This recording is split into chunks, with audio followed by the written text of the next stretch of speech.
Sobat Diet Kalori, bertemu kembali dengan saya Erwin Eka, founder dari dietkalori.co.id.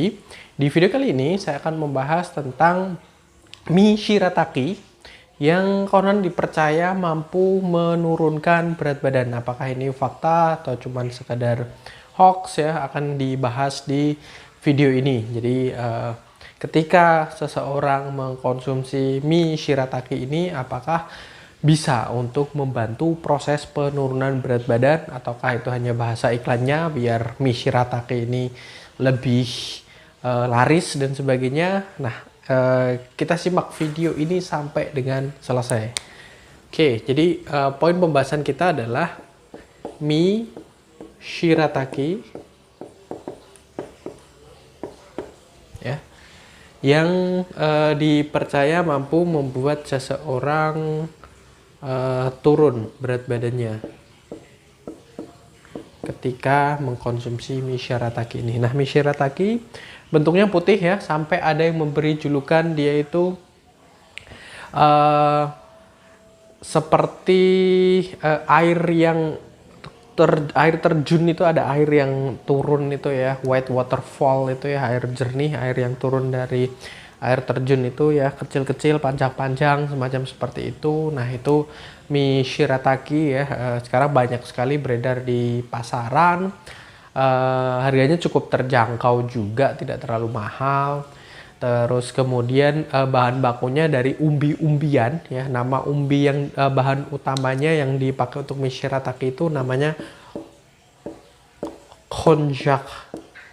Entah konjaj, entah kok gimana penulisannya, tapi cara bacanya. Kalau penulisannya semacam seperti ini, tapi cara bacanya yang benar seperti apa, saya tidak terlalu tahu gitu. Jadi di artikel dituliskan dari umbi gajah gitu ya.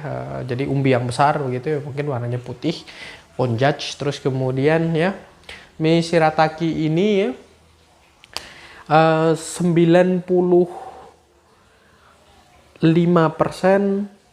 itu kandungannya itu adalah air. Jadi tinggi air begitu. Jadi berbeda dengan mie yang lain ya, yang banyak sekali mengandung terigu, mengandung minyak, mengandung lemak ya dan sebagainya. Belum lagi mie yang beredar di pasaran itu juga banyak sekali menambahkan minyak oil, minyak sayur dan sebagainya, yang akan menambahkan jumlah kalori seseorang yang mengkonsumsinya seperti itu. Nah, ngomongin soal kalori dari mie shirataki ini, mereka per 100 gram itu mengandung kurang lebih sekitar 15 kilo kalori. Ini sangat kecil ya. Jika dibandingkan dengan mie instan yang banyak beredar di pasaran atau mie lain ya, katakanlah di 100 gram ini bisa antara 300 sampai dengan ada yang sampai 600 juga kilokalori ya, karena ya mie lain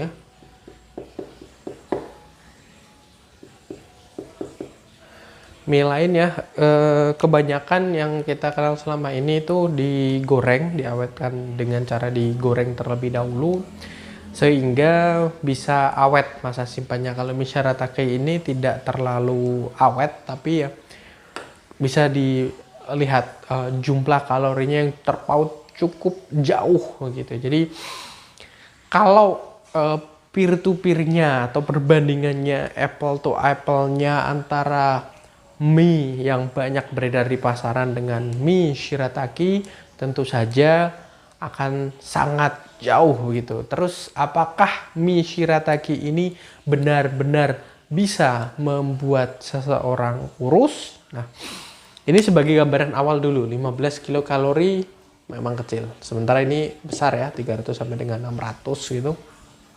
Tapi ini baru mie shiratakinya saja. Terkadang kan olahan itu menambahkan bumbu, menambahkan ini, terus kemudian cara proses pemasakannya itu kan juga harus diperhatikan. Otomatis mie shirataki yang disajikan dalam bentuk direbus misalnya, dibandingkan dengan yang dibuat seperti digoreng seperti itu, dia bentuknya mirip-mirip kayak bihun ya, putih semacam seperti itu gitu. Dan saya hanya pernah mengkonsumsinya yang dalam bentuk yang direbus penyajiannya gitu ya. Dan ya saya tambahkan perasa sesuai dengan kebetulan masak sendiri sih, jadi sesuai dengan keinginan saya, dan rasanya juga cukup enak dan bisa untuk katakanlah mensubstitusi keinginan kita. Dan memang banyak sekali, saya yakin kalian semua juga banyak sekali yang mie lovers gitu ya, sangat sulit untuk melepaskan mie dari menu harian kita gitu ya. Nah, berkaitan dengan turun berat badan ini ya, harus diperhatikan juga bagaimana dengan makanan-makanan lain sepanjang hari. Jadi tidak hanya serta-merta kita mengganti mie yang biasa kita makan dengan mie shirataki langsung otomatis membuat turun berat badan ini. Ya, sekalipun ya, sekali lagi kalorinya cukup rendah. Ini kalori dari mie shirataki yang belum mengalami proses pemasakan apapun ya. Tapi tidak akan terlalu terpaut jauh begitu. Mungkin jika ditambahkan topping-topping sayuran dan sebagainya juga masih rendah kalori. Tapi kalau ditambahkan mungkin daging, apalagi daging olahan, sosis, telur, itu ya bisa sampai ratusan juga gitu. Itu kan berpengaruh juga. Terus kemudian kan tidak mungkin juga 3 kali sehari begitu ya, atau setiap hari setiap kalian makan terus makan mie shirataki kan juga akan bosen. Nah, itu juga harus diperhatikan juga bagaimana dengan makanan-makanan lain yang kalian konsumsi di luar mie shirataki ini. Mie shirataki jika dibandingkan dengan mie lain memang bagus, memang cukup direkomendasikan. Kandungan seratnya juga cukup tinggi dan kebanyakan didominasi oleh air ini, jadi lemaknya jarang, terus kemudian minyaknya juga jarang. Tapi dari sedikit ya, maksud saya bukan jarang, tapi dari mentahnya ini tergantung kita bagaimana memprosesnya. Kalau ditambahkan minyak lagi gitu ya akan sangat sayang juga begitu. Terus bagaimana dengan topping-toppingnya gitu kan, ditambahkan bawang goreng jelas akan berbeda, ditambahkan dengan bumbu yang ditumis misalnya ya, itu kan juga akan menambahkan minyak dalam mie shirataki, di jumlahnya akan berbeda begitu. Terus kemudian ya sekali lagi mie atau makanan lain yang di luar dari mie shirataki ini, apa kabarnya makanan-makanan tersebut, apa kabarnya di sarapan kita gitu. Jadi misalnya ya, ilustrasi ini sangat-sangat sering saya bahas di video-video saya karena ini cukup penting dan banyak menjadi permasalahan begitu ya, berkaitan dengan penurunan badan. Bagaimana dengan sarapan mereka, bagaimana dengan makan siang mereka, bagaimana dengan makan malam. Jadi mie shirataki enak mungkin dimakan siang, tapi sarapannya misalnya nasi uduk pakai kerupuk dan segala macam di angka belum lagi masih minum kopi gitu ya, ditambahkan cappuccino misalnya, kan enak malamnya habis begadang gitu pengen kopi, sarapan semuanya total, snacknya masih roti, masih nasi uduk dan segala macam, bisa sampai 1200 kilokalori. Siangnya mie shiratakinya karena cukup rendah diolah sedemikian rupa, toppingnya cuman dikit, cuman di angka katakanlah 150 kilokalori ya. Terus makan malamnya ada nasi goreng, ada telurnya, ada babannya dan sebagainya di angka 900 misalnya. Jika kita totalkan 1350, 2250 kilokalori. Nah, ini total makan yang di porsi makanan, total kalori yang dimakan 2250, sementara kebutuhan dan aktivitasnya yang dilakukan sehari-hari hanya membutuhkan di angka 2000 kilokalori.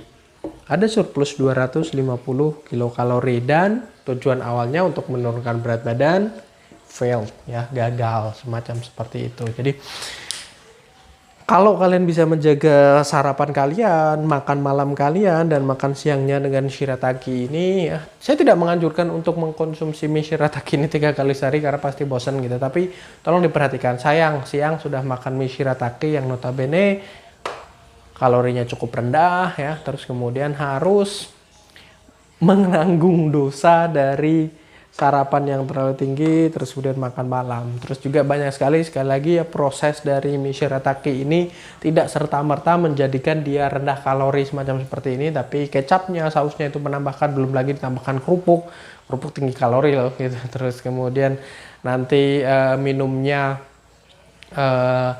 es buah gitu, dan ya karena mentang-mentang ini kan rendah kalori cuy gitu, jadi santai aja gitu untuk makan makanan lain, karena kita makanan utamanya mie shirataki ini rendah kalori. Please jangan berpikiran naif semacam seperti itu, harus diperhatikan. Terus sebisa mungkin juga membuat kalori yang dipakai ya, kalori yang keluar dari aktivitas kita sehari-hari juga lebih banyak seperti itu. Jadi nggak cuman yang ini ya 2000 kilokalori aja, bisa lebih tinggi, sehingga ya dari apa yang kita konsumsi, apa yang kita makan, yang kita minum itu jumlah kalorinya bahkan lebih sedikit dari apa yang dibutuhkan. Dengan seperti itu baru yang namanya turun berat badan bisa berhasil seperti itu. Oke ya, saya rasa itu kita balikan ke diri kalian masing-masing. Mie shirataki cukup bagus juga, tapi banyak kok makanan-makanan lain yang jadi di beberapa daerah kayak mie shirataki ini mungkin agak sulit untuk didapat. Nggak harus ngejer mie shirataki, ada sayuran, buah dan sebagainya yang notabene kalorinya rendah, rasanya cukup enak juga begitu, yang bisa kita pakai untuk mengganti makanan yang kita makan sehari-hari, terutama makanan yang terlalu tinggi kalorinya sementara nutrisinya terlalu rendah seperti itu. Makanan-makanan semacam seperti itu tidak kita rekomendasikan untuk dikonsumsi secara sering begitu. Sesekali boleh kalau pas lagi pengen, tapi kalau pas